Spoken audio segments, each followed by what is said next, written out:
Assalamualaikum students. Welcome to my class. I am Najam Muntazir. तो आज हम start करने जा रहे हैं एसिड्स, बेसिस एंड सॉल्ट्स। जैसे कि आप जानते हैं कि हमारे जो मैट्रिक क्लास की केमिस्ट्री है, 10th केमिस्ट्री, उसका सेकंड चैप्टर है एसिड, बेस एंड सॉल्ट्स।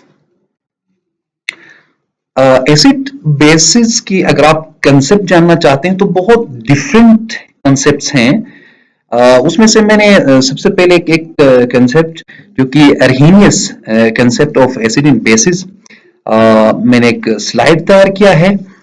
देखें, एसिड, आप सिंपली जब एसिड के बारे में बात करते हैं तो जहन में आ जाता है कि अ सब्सटेंस विद अ सोर टेस्ट, सबसे पहले ये जहन में आता है। अगर हम अर्हीनियस की डिफिनीशन देखें, N acid is a substance that ionizes in water to produce H positive ions, and a base is a substance that ionizes in water to produce OH negative ions।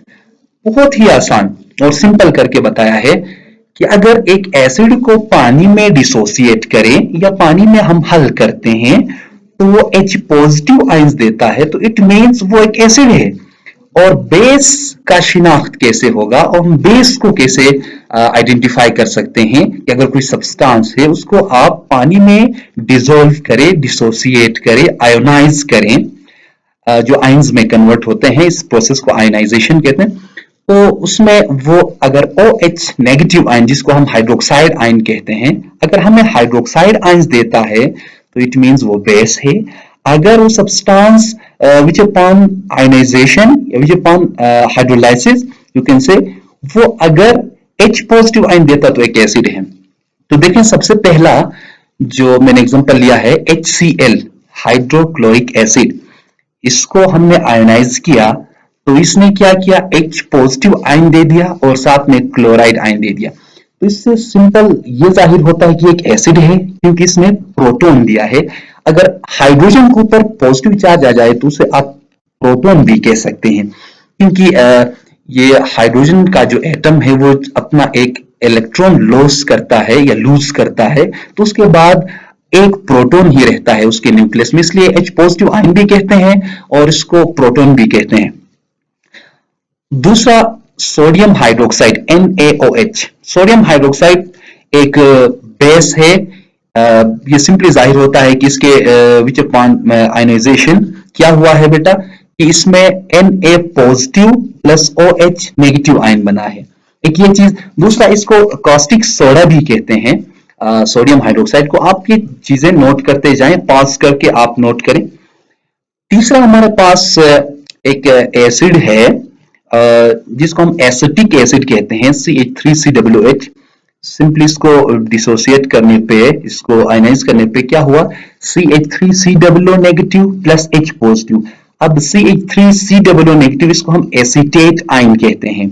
Acetic acid से जब एक proton निकलता है या एक H positive ion निकलता है तो एसीटेट रह जाता है और साथ में एक प्रोटॉन, दिस इज एसिड, क्योंकि ये H पॉजिटिव आयन देता है।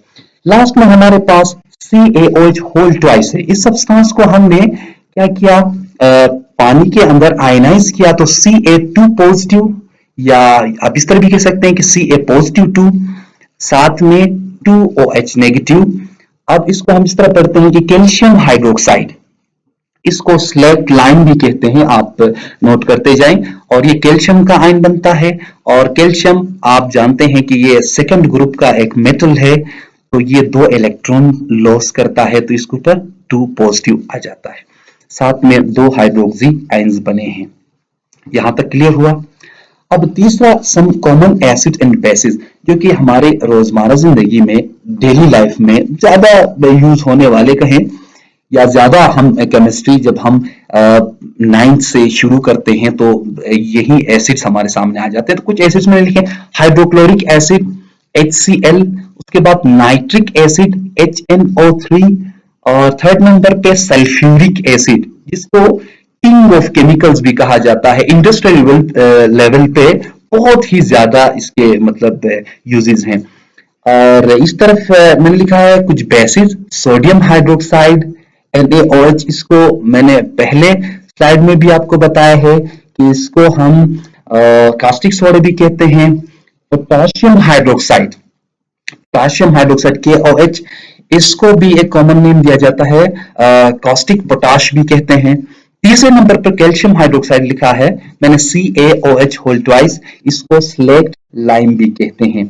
आप इन चीजों को नोट करते जाएं और इससे रिलेटेड फीडबैक भी देते जाना है। लास्ट में कुछ characteristics properties of acid in basis मैंने लिखा है। एसिड क्या चीज है जिसका सोर टेस्ट होता है, turn blue litmus into red, अगर आपके पास ब्लू लिटमस से आप उस सॉल्यूशन के अंदर डिप करते हैं, वो अगर लिटमस पेपर रेड में कन्वर्ट हो जाता है तो आप कहें ये सॉल्यूशन एसिडिक है। उसके बाद तीसरा कंडक्टिविटी की अगर हम बात करें तो उसमें पैसेज ऑफ इलेक्ट्रिसिटी की बात करें तो जाहिर सी बात है कि अगर एसिड एक्वस फॉर्म में है, पानी के अंदर हलशुदा है, एक्वा, यहाँ वाटर के लिए कहा, एक्वस सॉल्यूशन है उसका, तो इलेक्ट्रिक कंडक्टिविटी मुमकिन है। बेसिस के लिए भी बिटर टेस्ट, अगर आप उसके टेस्ट की बात करें तो वो बिटर होगा। और ये क्या करता है, turn red litmus into blue, और ये रेड लिटमस पेपर को ब्लू में कन्वर्ट करता है। और लास्ट में कंडक्टिविटी, इसमें भी सेम कि अगर ये भी एक्वस फॉर्म में है तो ये भी इसके अंदर भी कंडक्टिविटी पॉसिबल है। Thanks for watching.